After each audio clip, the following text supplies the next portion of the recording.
You could take that a little fragment from the seat of a subway, put it in a PCR technology, and blow it up, and tell somebody you've got, whatever the disease could be, and that's what they were doing. I am a husband, a father, a lawyer, a Christian, and a proud Canadian.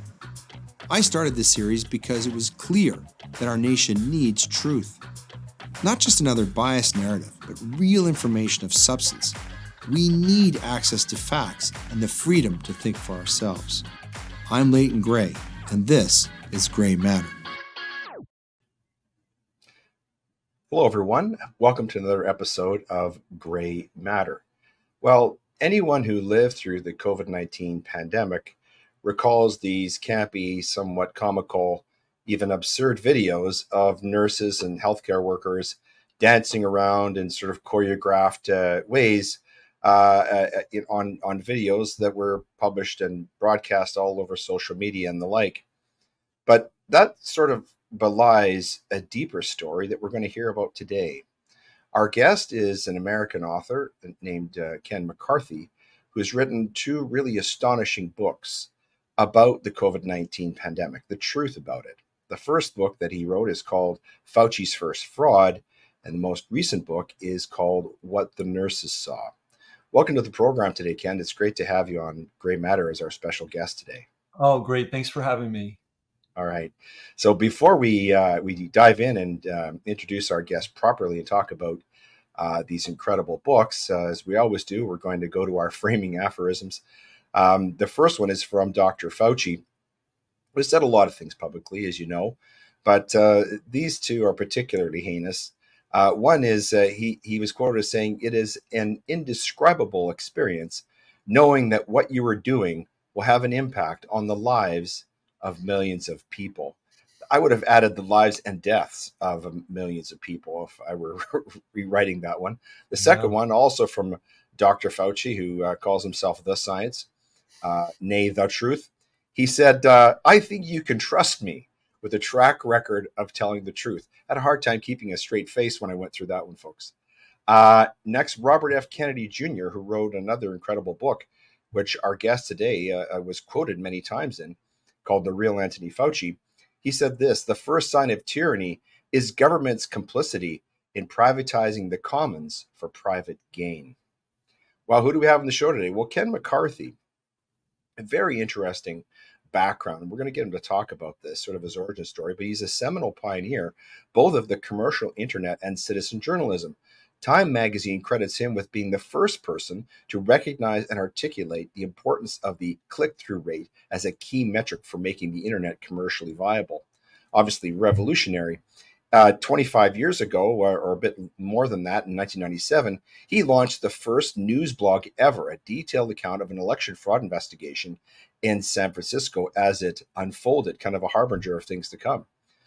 He was also a pioneer of, and in some cases directly initiated the use of many now common internet publishing activities, including email marketing, banner advertising, A/B split testing, email autoresponders, blogging, push button audio content, now known as podcasting, which we're doing right now, online video, and mobile marketing. He was introduced to the practice of science as an undergraduate at Princeton University, where he studied with Julian Jaynes in psychology and Bart Hobel in neuroscience. He's currently involved in advancing innovations in neurology and rehabilitative medicine through his support of fundamental research. But of course, like a lot of people, his life changed radically as a result of the COVID-19 pandemic. And in February 1st, 2020, he predicted in writing on two Twitter posts, one, that the news out of China was suspect, and two, it gave the appearance of being a news media campaign for flu shots, and three, it could possibly lead to the rapid development of dangerous coronavirus vaccines with more focus on speed than science. Certainly had all those three right on the mark. I would say bullseye all three times. And then in August of 2020, Ken released the documentary Fauci's First Fraud, which was cited 28 times, as I said, in Robert F. Kennedy Jr.'s book, The Real Anthony Fauci, which, if you haven't read it yet, is a must-read. So he's the author of this new book called What the Nurses Saw, about the systemic medical murders that took place and continue to take place under the cover of COVID hysteria. So, Ken, I want to start with something you posted on Twitter back in October of 2020, and you'll know what I'm talking about. It's a picture of an airplane, Oh yeah. and banner says "Terror War Against the Population." The front of the plane says "Farmer Fraud." The rear says Gates Foundation grants news media, and then there's bombs being dropped, and it says Yeah. Fauci and friends. And you say here that the graphic tells the entire COVID story in a glance, and it really is no more complicated than this. You want to talk? You want to maybe start there? Yeah. For whatever reason, February 1st, 2020, I was already kind of realizing the whole thing was a scam. And I don't know, I don't really know why. Maybe, I have a certain background and a certain way of looking at the world, and it just all aligned so that I was able to, perceive that. Different people perceive different things at different times. By the way, I'd love if the public would petition Twitter or X. I'm still banned from Twitter. My account's frozen. Really? Yeah, it's Incredible. live, but I cannot access my account. I cannot post to my account. They will not respond to my petitions. They don't even acknowledge Wow. receipt of my. It's crazy. But anyway, that's a side issue. But and then a lot of people, once they figured it out, were just horrified that they had been fooled. And I said, listen, we are the equivalent of Vietnamese peasants in the rice paddies. We've got our water buffalo. We're putting in the plants. We're taking care of our families and our communities. And suddenly these things are flying overhead and they're dropping bombs on us. We don't know where they came from. We don't know who these people are. We don't know what their motivation is. But what we do know is there must be, if there's a plane, there must be an airport. Somebody must have built that airport. Somebody must have assembled those planes. Somebody must be fueling those planes and loading them with bombs. Somebody must be planning out the daily bombing missions and putting the pilots in their seats and sending them off. So even though we didn't know at the time exactly what was going on, you just knew by the effects of what had to be going on in the background, both chronologically and physically. And so I was trying to explain to people this was a terror bombing campaign. They weren't using real bombs, physical bombs. They were using disinformation or misinformation or black propaganda bombs. But that's what it was. It was a military level operation of terror using information, and it was the equivalent of dropping bombs on people. And most people didn't know what hit them, just as the same, I'm sure some of these victims of the Vietnam War, they didn't know what hit them either. So that was the reason for that graphic, to try to put it into one picture. It's fascinating, as we've had a number of guests on the show and a number of books that I've read. It's interesting that people like yourself who have backgrounds in things like psychology and neuroscience seem to have had kind of a sixth sense about this. And of course, the whole COVID-19 pandemic has been described in many situations as a quote unquote psyop. And so perhaps that's a natural thing that you were able to suspect this early on. I had the same sensation. In fact, I was the target of a cancel culture experience here in Canada because I published something about our federal government that they were going to use, the COVID-19 pandemic as an excuse to invoke emergency, the Emergencies Act, which resulted in the military quelling of the Freedom Convoy in 2022. But I was about 2 years early to the party on that, and so it's interesting. I share that. It's interesting that that some people were able to see more clearly what this is about, and I'd like to read a book about why that is. But I have noticed that people like yourselves who have a background in psychology seem to have really detected this early on. I also have a background in marketing, and I am a student of the history of propaganda, like a serious student. And you're an attorney, correct? Yes. Yeah, so you could predict the legal track. So I think it is simply a matter of what's your professional background? What have you immersed your mind in over the years? And what are you just naturally able to see that a person from another profession or a different training just wouldn't see initially? Maybe it's that simple. Yeah. Another really interesting graphic that you posted is this one where you probably know what this is. This is a picture of four. There's a hypnotist, a mesmerist, who's got 2020, 2021, 22, 2023. And in 2020, it's COVID-19. 2021, it's the vaccine. 2022, it's Ukraine, which, of course, everybody and their dog has forgotten all about. And 2023, of course, now we have the climate scare. Right. And you say there are people who will get the meaning of this cartoon instantly, and there are others who will forever be scratching their heads over it. But yeah, you're making a really important point here, and that is that we've got to see behind the lies. We've got to look for the truth, and that's really what your two books are about, especially beginning with Fauci's First Fraud. What was the impetus for you to write that book? Well, I grew up in the 1980s in New York City, which was sort of seems to be ground zero often. It was ground zero for the AIDS. Right. I'm Yes. trying to think of the right word. I don't want to say epidemic because it's not medically true. I don't want to undermine the seriousness of what actually was happening by calling Yeah. it a scam, but we'll call it a scam. Okay. And just so people either remember who weren't alive yet, and there were a lot of people probably watching the show weren't even alive back then. It got so crazy that Oprah Winfrey, who had a viewership at the time of 40 million people, got on her program and said, 1 out of 5 of you in this audience will be dead from AIDS by 1990. Yeah, I Right. remember So, that. and that's a form of terror bombing as well. Right. Mm-hmm. So I was terrorized. I mean, regardless of your background, because they were presenting it like anybody could get it. It was, if you had sex with somebody who had sex with somebody who had sex with somebody who had sex with somebody who had sex with somebody, you're going to get AIDS, And then Right. and of course we've all had sex, hopefully, and then you don't know exactly everybody that the person you've, you know what I mean? It's just like, so your mind is like doing the calculation for you, which is the dream of a propagandist is get the wheels spinning and let you spin your Right. own wheels, right? Yeah. So I was afraid like everybody else, but then bit by bit I was learning bits and pieces. I did read the Peter Duesberg called I think he called it The Invention of the AIDS Virus. I read that, Right. wow, way back when it Yeah. came out. I was aware of the work of Celia Farber way back. Gary Null is another one. And so I was getting these little things in the back of my head in the 80s and the 90s that this was a scam. But then it faded away and then I forgot about it. Now Fauci appears and I'm like, who is this guy? And then we hear that, oh, well, his claim to fame is that he solved the AIDS crisis. And I'm like, wait a Right. minute.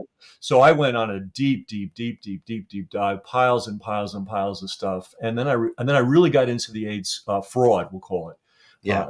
At a very granular level. And I realized this thing was a fraud. Is there a syndrome whereby people's immune systems collapse? Absolutely. What's the cause? It ain't a virus.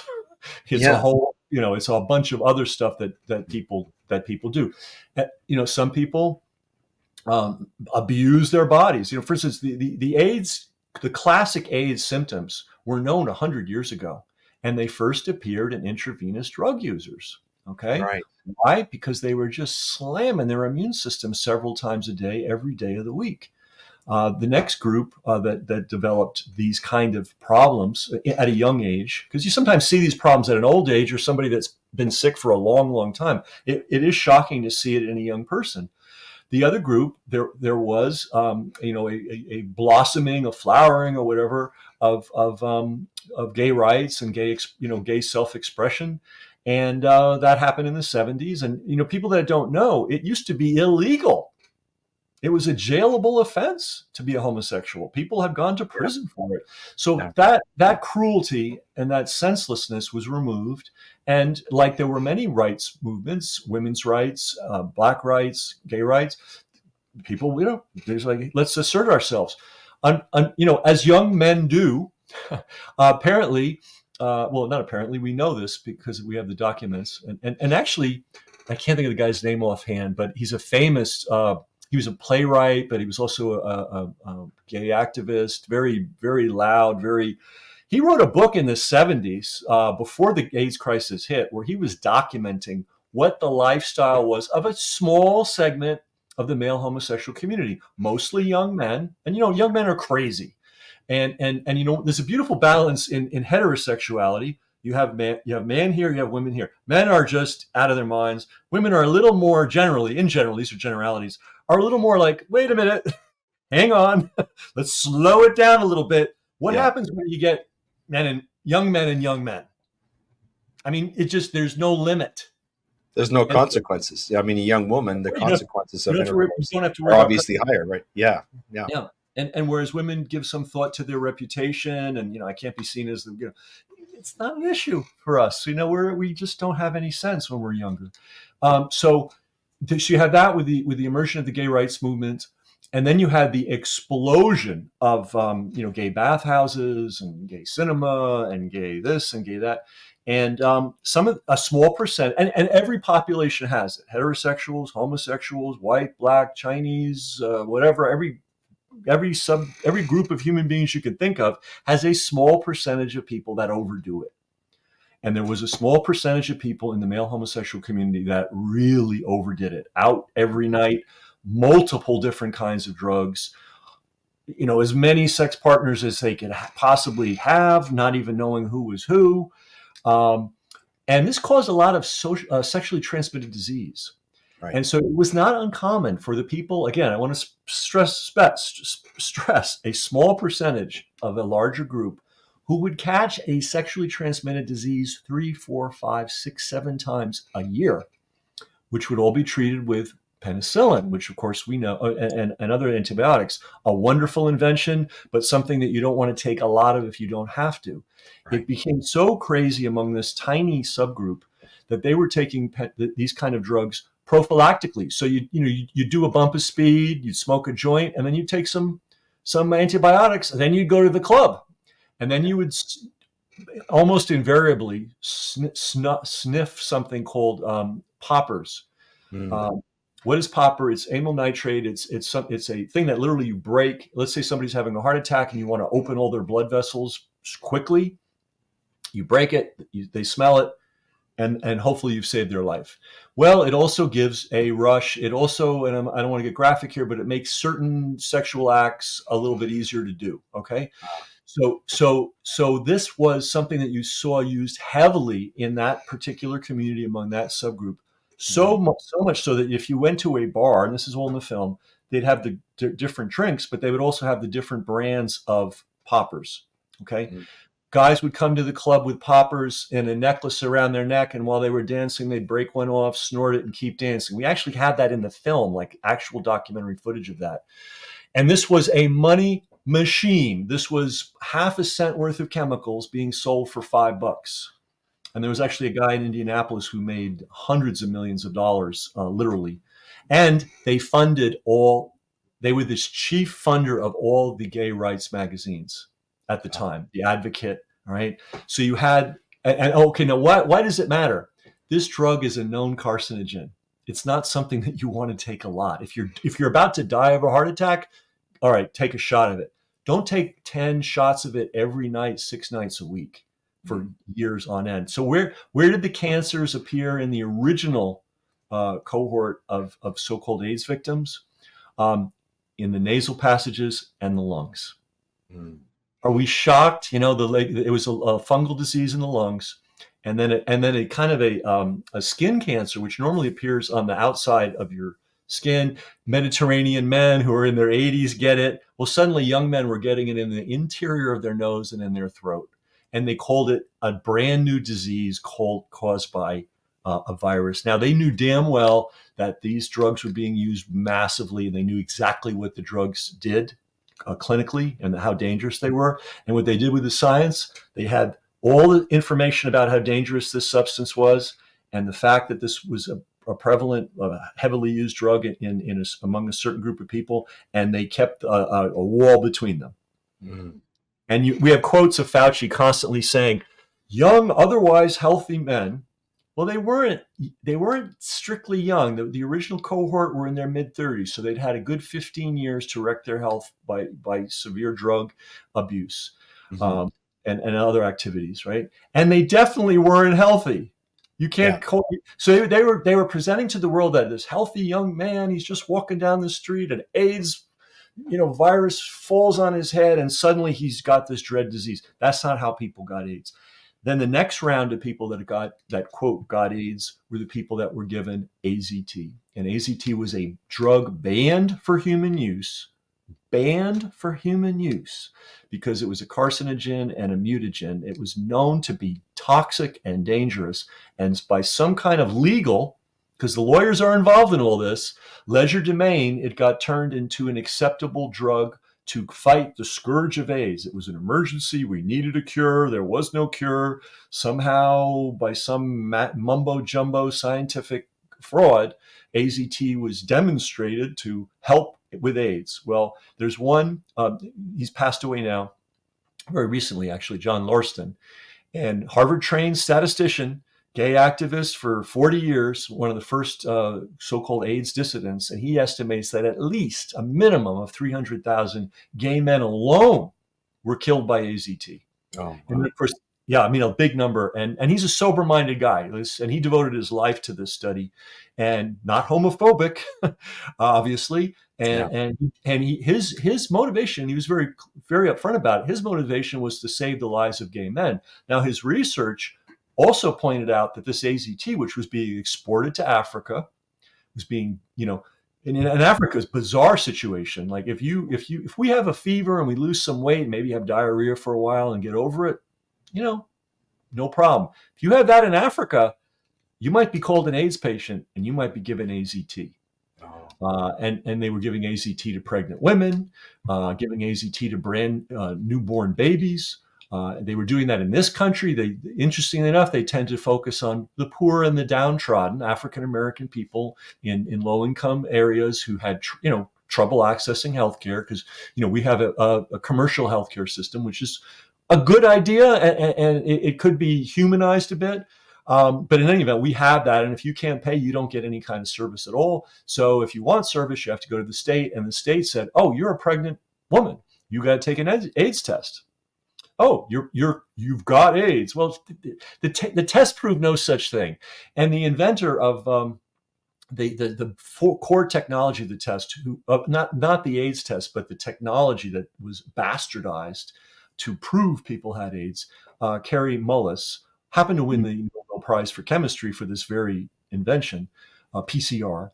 He said this technology should never, ever be used for diagnosis. It has nothing to do with medicine. It is a genetic material amplification technique. So you want to do like gene research, right? So you got a little bit of genetic material. Well, if you grow it the old-fashioned way, you may be old and gray before you have enough material to actually work with. PCR allows you to take the tiniest fragment of genetic material and blast it so that you have a lot of it. And so when you give somebody when you give somebody a PCR test, you can set the number of cycles, how many times you do the duplication process. Right? They were setting the duplication process like at just insane rates. You could probably, and this was actually demonstrated before the AIDS, or no, before the COVID thing. Somebody went through the New York City subway system with swabs and just swabbed it all over the place, right? And then they tested. They literally found every disease known to mankind on the seats of the subway system. Now, you would think that therefore everybody would just die, right? Right. No, because we have a thing called an immune system, right? But you could take that little fragment from the seat of a subway, put it in a PCR technology, and blow it up, and tell somebody you've got, whatever the disease could be, and that's what they were doing. So I'm sorry, I've gone on and on, but that's This is interesting because in your book and also in the Robert F. Kennedy Jr. book, one thing that was astonishing to me was the revelation that this is really Dr. Fauci's dream. He developed this relationship with Big Pharma, and that he tried several times prior to COVID-19 to create a pandemic that would require essentially universal global vaccination. In fact, he was trying to do that with AIDS. That was part of what was pushing it. And then, of course, along came the flu virus, H1N1. He kept trying and trying and trying and didn't succeed until finally the COVID-19 pandemic came along. So Fauci was actually working for about 40 years to create a situation where there would be this universal vaccine, which would make certain people, including himself, enormously wealthy and famous, which seems to have been his main goal. That was a very astonishing revelation to me, based upon the way Dr. Fauci had been portrayed in the early part of the pandemic. Yeah, and this explains two things here. Number one, believe it or not, the way it works in the United States is we, as the taxpayers, pay the federal government, or they extract the money from us under, you know, under gunpoint. Because if you don't pay, Robbery. if you don't pay, they will come to your house. Sure. And they will bring guns. So they extract the money, and then they give it to Fauci and friends, and then Fauci, spreads it around the medical and the scientific community, and they do a lot of research. And then the pharmaceutical companies find research they can use, and then they create a product, and then they pay NIH, which is the group that Fauci was part of, Right. a royalty on their contribution to the product. Believe it or not, individual people who are employees, they're already getting a massive paycheck from the government. They also are entitled to receive these royalty streams. We don't know. I'll give you one example, and this is in the AIDS arena too. It's called, I'm going to forget the name, Truvada. Right. Have you heard of this scam? I have a little bit. Oh my God. To get your take on it. Yeah, I mean, I first encountered it. Anybody that's ever been to New York City and been in the West Village and used the 4th Street subway station, that might be a lot of people, actually. If you've ever been, there's a basketball court there. There's some of the best, pickup basketball you'll ever see on the planet there. And then you go a little further west, and it's Christopher Street and a traditional gay neighborhood. Okay, to get from the subway platform to the street, you have to go through this long tunnel. I mean, it's 50 yards. It might be longer. I don't know. It's super long, and it's lined with ads. So one day, pre-COVID, I'm walking down through this tunnel and visiting the city, and every single ad is this thing called Truvada. And it's all young people in various configurations, man with man, woman with woman, black, Chinese, just every possible flavor of humanity you can imagine. And I'm like, what is this Truvada thing? So I started to look into it. What they have done is they've taken some of these failed and dangerous antiviral compounds, put them in a drug, and said, you know what? This will prevent you from getting AIDS. And if you're a young person, and you're gay, even if you're a lesbian, which makes no sense at all, you are at risk of AIDS by definition. Therefore, to be part of your rite of passage is you should get on Truvada and stay on it the rest of your life. And this is now a way to express your identity. This is Truvada. Pays $28 million a year. That number I was able to get. I don't know how it's split up. If it's split up among individuals in addition to the agency, that pays $28 million a year. And interestingly enough, that's Gilead. And guess who made remdesivir? Gilead. Yeah. Wow. Yeah. Guess who's made a rack of so-called anti-AIDS drugs? Gilead. So I wonder why Tony Fauci suddenly got enamored of a failed Ebola drug and declared, with no science at all, by the way, 6 weeks of absolute bullshit, that this was not only a cure, but the only acceptable cure. This is remdesivir. Remdesivir. We got the video. And now here's another thing. If you remember back to the Ebola thing, it was all mysterious. It was over in Africa. Nobody quite knew what was going on, but it apparently made your organs explode. Okay. Well, we know that one of the adverse reactions of remdesivir is an organ failure. All right. Wow. So they stopped using remdesivir in Africa to treat Ebola. Was remdesivir causing all those organ problems? I don't know. I mean, that's for someone to research, but this is a thread somebody could follow. So this is Tony Fauci's background. So the second part of this, it really explains a lot, because a lot of people go, Ken, it must be true because everybody believes it. Every state, every country, every public health director, I'm saying, listen, man, you cannot be a president of a country. You cannot be the governor of a state, or what do they call them in their provinces in Canada? We call them premiers. You can't be a premier of a province. You can't be a public health official at any level, federal, state, or county or city, if you don't genuflect at the altar of AIDS. You have to buy that a little piece of genetic material that could be from anywhere causes this full-blown, horrific medical condition. You have to accept that. If you don't accept that, you are a dissident, you are reckless, and you may not be in the public health arena. This means, think about the implications of this. This means 100% of every single person in any public health or even political position. You can't run for dog catcher if you question the AIDS scam, right? Yeah. They were already lined up, and all Fauci had to do was stick in the key and turn the ignition, and the whole global engine went on, and everybody's in lockstep. And a surprising number of the leaders, the initial leaders of the propaganda campaign, were veterans of the HIV equals AIDS equals miserable death if you don't take AZT myth. Same individuals. Right. So anyway, it's all in. Where's my book? Hence, yeah, Fauci's first fraud. Here it is, just so people can Yeah. get a visual on Yeah. it. There you And you've said that is the first book in a trilogy that you're writing. But let's talk about the second book, the new one. Okay. It's called "What the Nurses Saw," and you're saying it's murder. When I read this book, I was reminded of a quotation from a George Orwell book called Animal Farm, which goes something like, "All animals are equal, but some animals are more equal than others." But this is a very fascinating book because it revealed, I think, what some people might have suspected about what was really going on in hospitals. That really what we were seeing with nurses dancing around in chorus lines and things like that was really a cover up. But tell us what the nurses saw. What's in your book? What did the nurses actually see? Gotcha. And just to take a step back, what I'm always trying to do is write books about things that nobody else is talking about. This showing how the COVID and the AIDS scam aligned, because it really was the same playbook, just a different disease.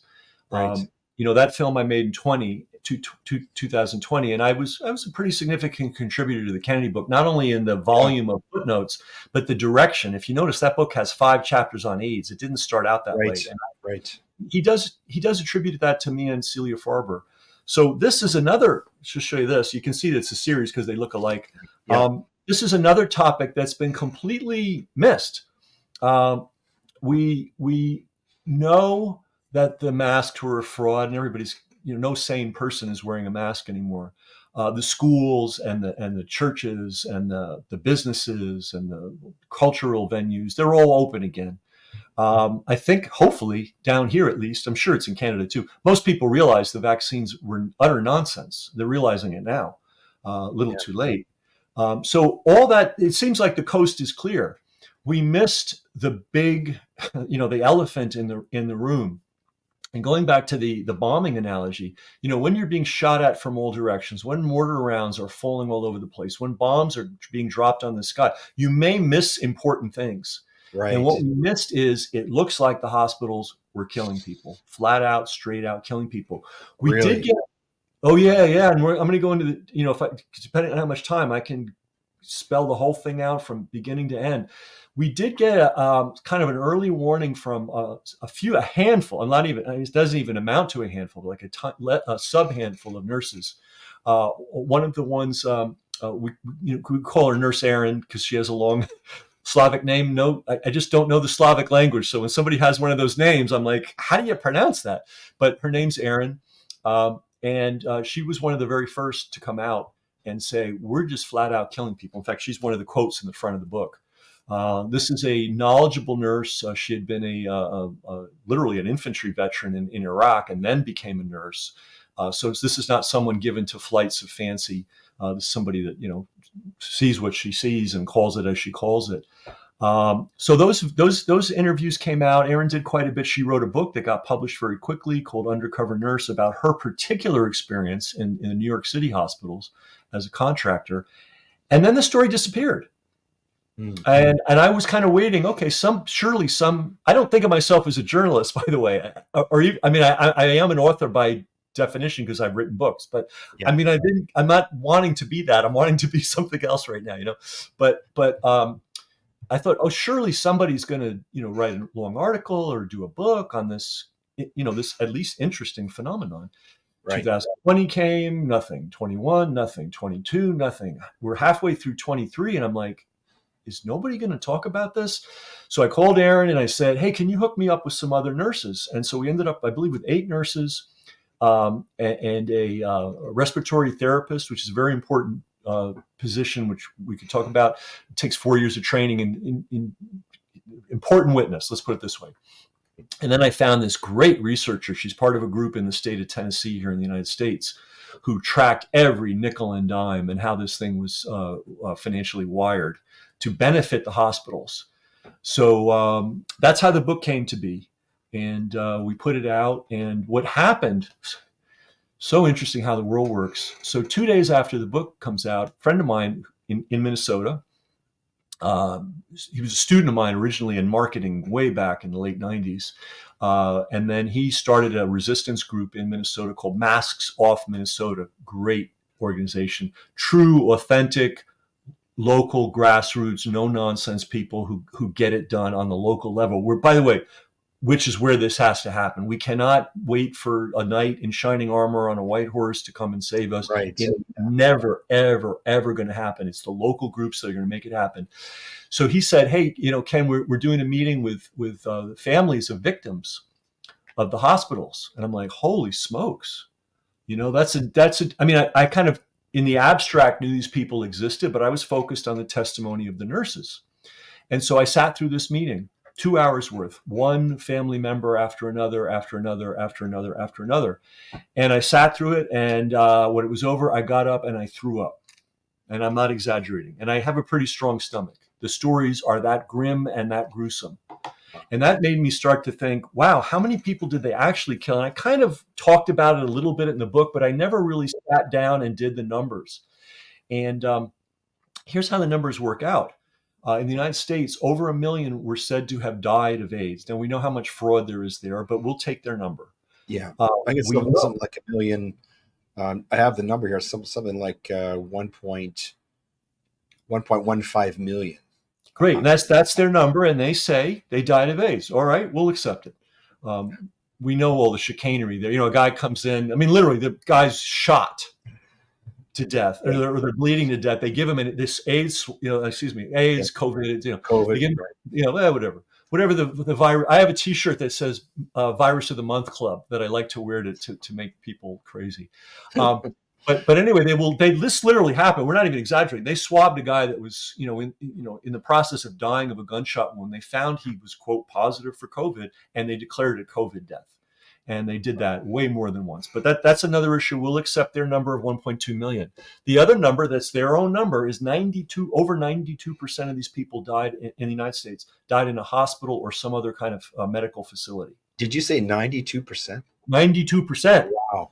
So this gives us, I'm not really good at math, but let's say over 900,000 people. Yeah. Okay. Yeah. That's a lot of people to die of a disease in a hospital where they're supposedly they're being cared for. So Right. What we don't know, but it is find outable. We don't know how many of the people who died were given remdesivir. We don't know how many courses of remdesivir they were given. Now, remdesivir comes in a bag. It's given intravenously. They hang it and it drips into you.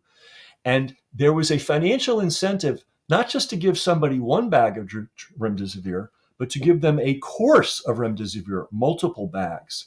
And some of these patients were given multiple courses. Each time a course was run, the cash register rang for the hospital. They got bonused. Okay, so we don't know how many people who died of COVID were treated by remdesivir. We don't know. We don't know what percent, how much, when did they die? They died, a few days later, a week later after the remdesivir started. We just don't know. But we could get that somehow if an organization with a lot of money and a lot of researchers could get that data. We also don't know how many people who were intubated, put on a ventilator, died of COVID. And we might start there. If you think of this as a conveyor belt, this is literally the venting and the intubation, the venting is the last stage of the conveyor belt. And we might start there.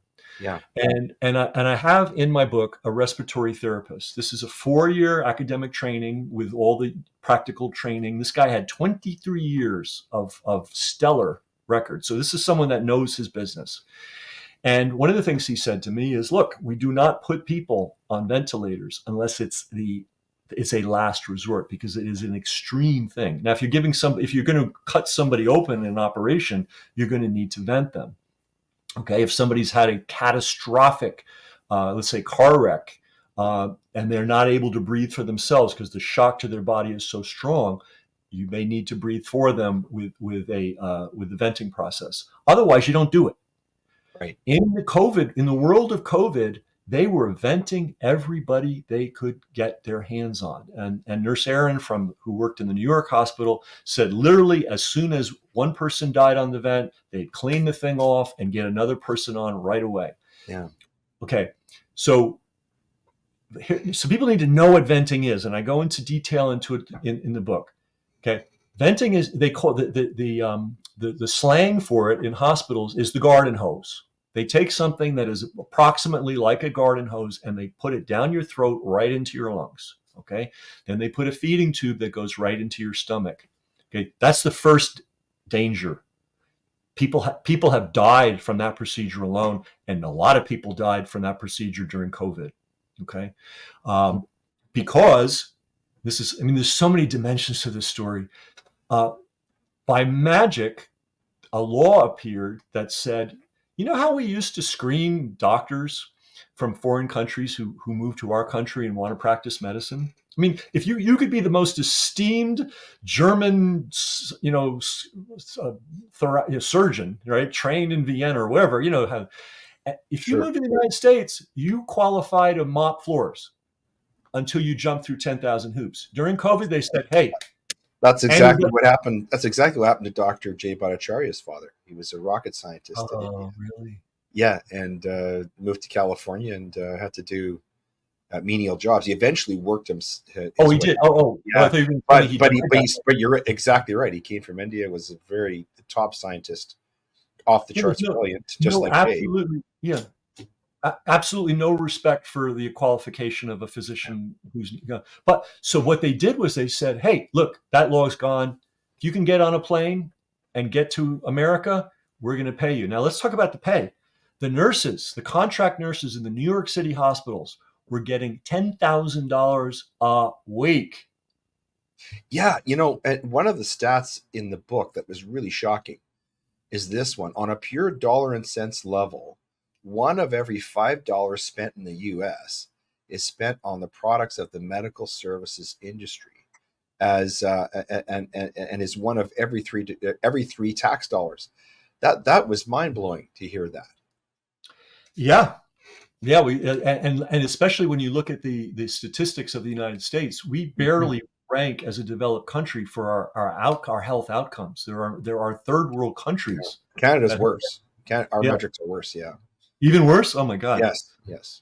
We are number one in the world in terms of the disparity between what we spend on healthcare and our results. Okay, we're the worst. We're the worst in the quote unquote developed world. Very, very interesting, huh? And who mismanaged COVID most aggressively? United States and Canada, and of course the UK. All the former colonies. New Zealand. So you've got this. So going back to the venting situation, this is something you just don't do. And they were venting everybody like, and this is the point I want to make is they have doctors coming in off, are they doctors or not? I think if somebody does a deep dive, they're going to find some of the people walking around those ICUs weren't even doctors because really? They do. Well, I mean, I'm just trying to think of how the world works. What due diligence can you do if a guy says I'm a doctor from Bangladesh? Yeah. What due diligence? Because here's the thing. Not only were they just taking doctors off the plane and just putting them to work and paying them extravagantly, they were putting podiatrists and gynecologists in the ICU, guys that had never worked in an ICU before. They were putting nurses in the ICU that had never worked in an ICU before. They were putting nurses that had just graduated, had no practical experience at all. And I found out later, they were putting nurses that hadn't even graduated yet in the ICUs. in the United States. I don't know what they're doing in other countries, but that was Yeah, going on in the United States. This is madness. Doctors are not interchangeable. If somebody's trained in, open heart surgery, that's what they do. If somebody's a sure. podiatrist, that's what they do. You don't go to a podiatrist and ask for open heart surgery. You don't put a podiatrist in an ICU unit. But that's what they were doing. So there were a lot of just plain vanilla incompetence that caused injury and death just in the intubation process, right? Right. But then once they intubate you, you don't take a pill and go unconscious, and they do this. They put drips in. They've got things that knock you out, things that are anti-paralytic, so you can't move, and super analgesics like the drug everybody's so worried about now, the replacement for heroin that's coming Right. from China. Yeah. I'm drawing a blank. Pardon me. I want to say propanol, but that's not right. Anyway, it's power. People would be shocked if they realized this drug. So you would have between 5 and 15 different drips of all these drugs. You're completely unconscious. So that's not healthy, right? You're being fed the equivalent of sugar water. That's not healthy. You're not moving. That's not healthy. You're not getting hydration. That's not healthy. You're supposed to be attended to and cleaned because you obviously can't get up and go to the bathroom. There were many patients, I'm not going to get into it in detail, who were not taken care of that way. What else? And the other thing about venting is that the way we normally breathe, the diaphragm goes down and it creates like a little vacuum in a sense. And so the air just streams in, right? And then the diaphragm goes up and right. With venting, you just shooting the air down. Okay, lungs are not made for that. The lungs are sturdy, but they're delicate, right? So there's always a danger, even if everything is being done by a super pro and they're being as careful as possible. There's always a danger you're going to injure the lungs, right? So now you have all these people being thrown on ventilators who and they're being managed and supervised by people that have no experience in doing this. So that's the end. That's the end of the assembly line of death. So would you like to hear the full assembly line, where it begins and every step that they use? Yeah, I mean, what's shocking to me is or the question that gets begged is why. I mean, in the book you talk about sort of a corrupted and perversion of science in academia and news media, and with sort of the goal of weakening and degrading what you describe as the last pillar that keeps the system even remotely functioning. That's the integrity of the nursing profession. Was that the goal here, or what? Why was this happening? Wow, I'm just going to use this analogy, and it kind of goes back to that graphic of the bombing. Yeah. And this is the best I can answer right now, minus staff of. I mean, when 9/11 happened, you had I don't know how many millions of dollars they spent to investigate that. This needs millions of dollars to get all these answers, but this I can tell you, and I think this is just logical common sense. If I see a plane fly across the sky, right, I know that I may not know anything about that plane, but I know this for sure: somebody manufactured it, right? Right. Somebody had a plan, and they built a factory, and they hired a bunch of people, and they got a bunch of material. They all sat around, they assembled this thing, Sure. and right. So at some point, at some level, certainly at the level of the federal government of the United States, a group of people got together in a boardroom, and they said, "Okay, what's the protocol going to be for COVID?"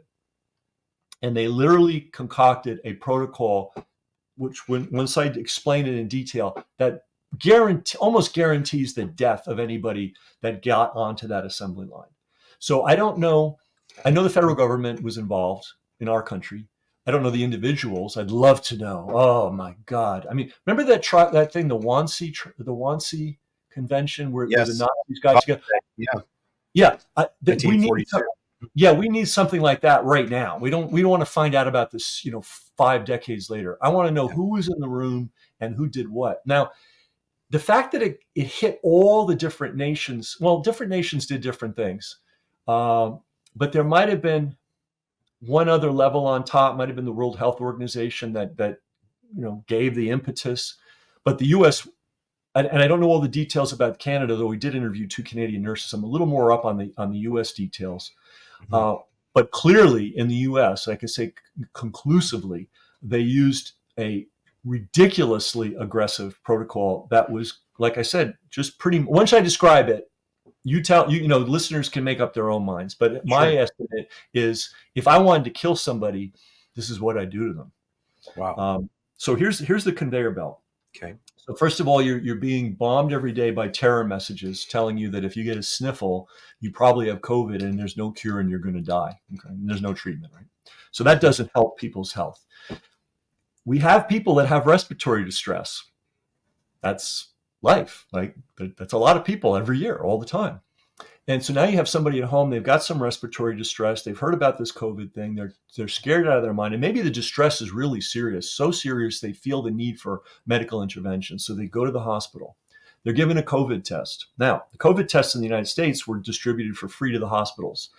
And they were motivated to find a positive case in everybody who got tested, because if Right. they got a positive case, they would automatically get a 5-figure. And in some states in the United States, because they did it on a state basis, and it's explained in the book. And I have to be honest, I don't understand the formula they use, but the person that I interviewed did. And a state could get it depending on the state you were in, you could get anywhere from 14 to nearly over $500,000 per COVID case. Sounds Wow. insane. But Yeah. this lady, then it's a team of people, and I've looked at their numbers, and they're right on everything else. But in any event, so as soon as somebody got declared a COVID case, now they're ready for plucking. The tests were free, so the hospitals were motivated to give people the test over and over and over and over again until it came positive, right? So the next thing they would do, once you had a COVID test, and now you've come to the hospital because you have respiratory distress. So there's a thing called BiPAP. It's like a thing they put right over your face, okay? And supposedly it's to help you breathe. Here's the reality of this. It's not as extreme as venting somebody, but it's down the line. It's not super extreme, but it's aggressive, Right. and you only use it when you need to. It would be much better to put the cannula, the thing in the person's nose, and Yeah. thing it's attached. That gives them some oxygen. That'll help. That could solve the problem right there. But they went straight to the BiPAP. The BiPAP is like you're driving a car at 60 miles an hour and you open the window and you stick your head out the window. That's what it feels like. It's Wow. not comfortable. Now, in a proper setting, therapeutic setting, where the intention is therapeutics, you would tell the patient, hey, look, you're having trouble breathing. We have this device we think will help you, should help you. And but it's not comfortable, and it's kind of intense. And we want you to know that that's what it is. And so if you're experiencing, the sensation, it's intense, it's because it is intense. We'll be here. We'll be watching you. We'll be monitoring you. If it gets too much for you, let us know. But we really think you need this.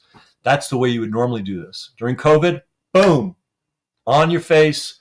No one said a word. No preparation, no comforting, no checking, no nothing. So if we do a recap, the person has real respiratory distress. That's why they're in the hospital.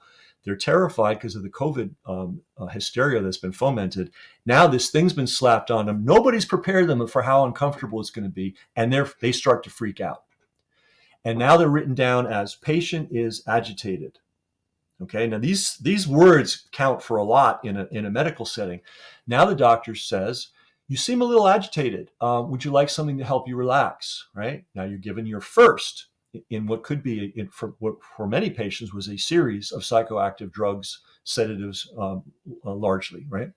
And a lot of people said, yeah, because that's the kind of society we're in these days. If it's a drug, it must be good. And the doctor says it must be good. So you're on your first sedative. You become you fall into a different legal category the moment you accept a psychiatric drug intervention. Normally, you can just walk out of a hospital. Once you've said, I'm upset and I need a psychiatric, because it's a psychiatric intervention, Right. right? Mm-hmm. Now you are a potential danger to yourself and others, Uh-huh. which means the hospital can hold you. Right. This is a concept called medical kidnap. I mean, the medical profession doesn't call it that. Activists call it that. But this is a way that people get kidnapped medically. All right. Now, you're on one of these sedatives. What does a sedative do? It relaxes your muscles. What is your diaphragm? It's a complex organ, actually. It's quite intricate and interesting, but it's largely a muscle. So you're also reducing the vitality, let's say, the functionality of your diaphragm. So it affects breathing. All of these sedatives have, as an adverse reaction, it could affect breathing. So you've got this respiratory distress, which is real. You've been panicked by this very uncomfortable BiPAP put on your face, right? Now you've been given drugs that are reducing your breathing. Now the doctor comes along and says, we've got a thing we'd like you to try. It's called remdesivir. And Dr. Fauci says it's real good. A lot of people didn't know enough to say no, especially in the early months. But it gets worse. A lot of people learned to say no, and they were lied to. They were told flat out, this is not remdesivir. It's Valcal. I forget the other term for it. There's a brand. There's a either one's the chemical name and one is the brand name. I forget which is which. And they say, oh, it's not remdesivir. It's brand X. So they were lying. Also have some cases about people who were passed out and given remdesivir while they were passed out without even knowing they were getting remdesivir. People that were under sedation, under heavy sedation with the venting, who were given remdesivir. So that was the next step, the remdesivir, and they were paid. They got compensated for every course of remdesivir, not every bag of remdesivir, but every series of bags. And I think I mentioned this earlier. They would put one patient on multiple courses, and every time a course was run, the cash register would ring again. So they were financially motivated to put people on remdesivir. Now, remdesivir. Did Dr. Fauci not have an interest in remdesivir? Well, I mean, this thing has so many pieces, and I'll say this: if you're going to commit a crime, commit a really complicated crime with a lot of different pieces, man. But let's go back, because I'm not going to forget. I'm going to remember every detail. And remdesivir is made by Gilead. Ah, of course. Gilead is the marketer of a whole slew of AIDS drugs, including Truvada, and we know that NIH gets $28 million a year for Truvada. I don't know which. No, Fauci flat out told the U.S. Congress, I'm not telling you who in the NIH is getting individual royalty payments from the drug companies. Now, why that was permitted, I don't know. I mean, I'm just mind boggled. But we know that about $28 million a year from Gilead goes to NIH, which includes Fauci potentially, on one drug alone. So remdesivir is a Gilead product, and Gilead and Fauci are old friends. And the insanity of, remember, if we take this back, remdesivir is a failed Ebola drug. They tried to treat, by some crazy scientific theory, people with this problem in Africa with remdesivir, and they stopped using it. And coincidentally, there were all these reports of massive organ failure caused by Ebola. Well, what's one of the adverse effects written on the label? Like this is not investigative journalism here. This is opening the freaking label and reading it, and it says could cause organ damage. So now we're on this conveyor belt, and now they're giving the people remdesivir, and it's slamming their organs hard, right? Yeah. And now the doctor says, you know what, you're not doing too well, Mr. Jones. I think we're going to save your life. We need to vent you. Okay. Now they put them on the vent. The cash register rings again, and I learned this little detail. There were two payouts. One just to put somebody on a vent. And we've talked about how dangerous vents are. I hope it's clear to our listeners. You know, that you just don't. If you have to do it to save a life, you do it. You don't do it trivially. Yeah. You got one payment for putting them on. You got the next payment if you kept them on for 96 hours and 1 second. Okay. Now the significance of this is when I talked to my informant for this book, 23 years of experience as a respiratory therapist, a manager of the venting process in hospitals. He said, Ken, you have to understand, if we put somebody on a vent, the very next day we're testing to see if we can take them off, because we don't want them on a vent for 1 minute longer than they need to be, because we know under the best of circumstances, under the best of care, this is a dangerous process, right? Yeah. So what did the federal government of the United States do? They incentivize the hospitals to keep people on vents for a minimum of 96 hours. So let's take this full course. 1.2 million people in the United States died of COVID. 92% of those deaths plus occurred in a hospital or medical setting. You now know the conveyor belt that these people were put on. You know that the remdesivir, not a gentle drug on the system. We know venting a very dangerous process. How many people were killed by the supposed treatment for COVID? And I think it's a findable number, but it's going to require a lot of study. Now, what's really interesting about this, and this takes us back to, this is an echo of the Nazi times. Now, there were a handful of doctors and one nurse put on trial after the Hitler era. Now, I calculated in another book I wrote called Unraveling the COVID Con. I wrote that really fast, so I'm really promoting these other two books because these are but I said, that we know about Auschwitz, we know about that, but how many camps were there? Like, how many detention centers were there where people were held? Because there was a lot of slave labor going on throughout all of Europe. And it was, you could have been walking down the streets of Paris, in German-occupied Paris, and they might have just grabbed yourself and thrown you on a truck, and you would find yourself assembling, tank rounds in a factory as a slave. And this happened to a lot of people. Mm-hmm. So I asked myself, and I did the research, how many of these kind of camps, large and small, were there? 20,000. Incredible. Okay, now let's do some math. Each one of these camps had some kind of medical facility, if some large, some bare bones. Who staffs the medical facility? Well, a doctor and probably a nurse at a minimum. So my calculation back of the envelope is there were at least 40,000 doctors and nurses in Nazi Germany working in camps.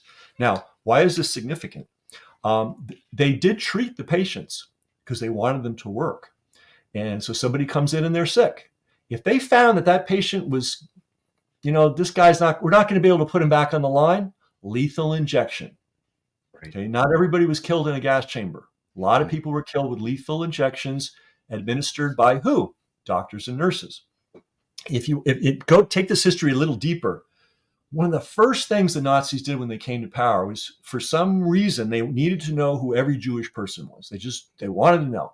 They got the help of IBM. IBM came over, set up an office, worked hand in hand on that project.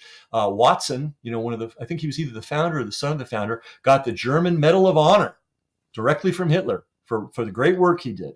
And they created this database of Jewish people. A few years later, as soon as they had their database, what did they do? They passed the Nuremberg laws. The Nuremberg laws said, if you're Jewish, you can't work in a hospital or as a doctor or a nurse anymore. They pulled all the Jewish people out of the nurses in the hospitals, especially at the government level. And in a state like Germany, we've quite socialized. They're all, a lot of them are government employees. So suddenly the very best doctors and nurses in the country of Germany couldn't practice. Who replaced them? The hacks who happened to be card-carrying Nazi Party members. The medical profession in Germany had the highest percentage of card-carrying Nazi Party members, not just people that were, compelled to do it. People that joined up, wore the band, were into it. The highest percentage of any profession, in probably even higher than the military, believe it or not. Yeah. So now we have the perfect storm. We have these, sick people with sick beliefs now running the medical system, having absolute control over, the people under their care. So now what's going on in the United States, Canada, and elsewhere? Our very best nurses, and that's if you stood up and spoke up and said, I'm opposed to this, what you're doing. This doesn't make sense. And many nurses did. Yes. Not a high percentage, but some let's say some nurses did. This doesn't make sense. And these are veteran nurses. I didn't interview girls just out of school. I interviewed people with 10, 20, in one case, 40 years of nursing experience and a PhD and a nursing educator. So these were all heavyweights. Mm-hmm. All these people were removed. First, they were, demoted. Then they were fired. They've been many of them have been blackballed. The respiratory therapist I interviewed, this, again, 23 years experience, stellar record, drastic shortage of respiratory therapists of any level of qualification. And once he got fired from one hospital for standing up, he was blackballed in the entire state where he lived. He could not get a job as a respiratory therapist. So they demoted them. Well, at first they threatened them, then they demoted them, then they fired them, then they blackballed them, then they went after their licenses. A lot of the nurses in this book have had their licenses taken away for speaking out. And if that wasn't enough, and this is in the book too, they then set these organized armies of trolls to go after and torment these people using really horrible tactics. So what are we doing? We're removing our very best, most experienced, with the highest level of integrity out of our medical systems, and we're replacing them with people that go along to get along. One nurse said this really interesting and scary comment. She's from Indiana, where there's a lot of automobile manufacturing and manufacturing of all kinds. And so a lot of that work is going away. So what are they doing? It sort of makes sense on paper. They're taking people in their 40s, maybe early 50s that aren't quite ready for retirement, and they're retraining them as nurses. What's the problem with that? Well, there may not be a problem, but here's the thing, and this shines through the book. Most people that become nurses, at least up until this era, did it out of a calling. Like they knew when they were a little girl, they wanted to be a nurse, probably because of some family situation that they personally experienced. They wanted to be a nurse. They wanted to help people. They didn't like say, well, I could be an accountant, I could be a lawyer, I could be a software guy, or I could be a nurse. They wanted to be a nurse. And they take an oath, when they're nurses, to protect the patients, to advocate for the patients. They are our in a practical sense, if the doctor makes a mistake, which happens, we're all human, it's the nurse that catches it. But in any event, they're taking all these folks that have spent their lifetime, assembling things on an assembly line. God bless them. It's an important kind of work. And they're saying, hey, now you can work with human beings. And maybe they don't have a calling the way a person that started in nursing has. I'm not saying that all of them don't, but it's not likely that 100% of people that spent 10 or 20 years on an assembly line are now going to be warm and compassionate and vigorous advocates for patients. They don't have that orientation. Right. What they do have an orientation to is following procedures and doing as they're told. Yeah. So we are replacing bit by bit the old, I'm going to call them the old school nurses who have a calling. And one nurse talked beautifully about it. She said our nursing professor looked us each individually in the eye and said, it's your job to be the advocate. You're the last line of defense for your patients. You have to stand up to the doctors. You have to stand up to the hospitals if they're doing wrong. And this is in their actual professional oath. Yeah. And the nurses who are in my book feel this. They're great nurses on a technical level. They're compassionate human beings, and they take that oath seriously. Right? Mm-hmm. We are replacing those kinds of people with people that may not have that background and that orientation. Yeah. This is a recipe for freaking disaster. It actually, I went back and looked at, I found a quotation from your former governor, Andrew Cuomo, who had to resign because, as you know, so many people died on his watch. And he had this to say, and it sort of ties into what you were just saying. He said, as a society, beyond just this immediate situation, we should start looking forward to understand how this experience is going to change us, or how it should change us, because this is going to be transformative. It is going to be transformative on a personal basis, on a social basis, on a systems basis. We're never going to be the same again. We're not going to forget what happened here. He says the fear that we have, the anxiety that we have, that's not going to go away. When do we get back to normal? I don't think we get back to normal. I think we get back, or we get to a new normal, right? He says, like we're seeing in so many facets of society right now. So we will be at a different place. And finally, he says, our challenge is to make sure that transformation and that change is positive and not negative. Let's make sure we're taking the positive lesson and not the negative lesson. So oh my God. Perhaps this was just sort of to frame it. Maybe that's the 40,000 foot view, but at the ground level, in terms of what the nurses saw, this is why they're being moved out. It's part of it. What's so funny about Cuomo, this is a political science graduate.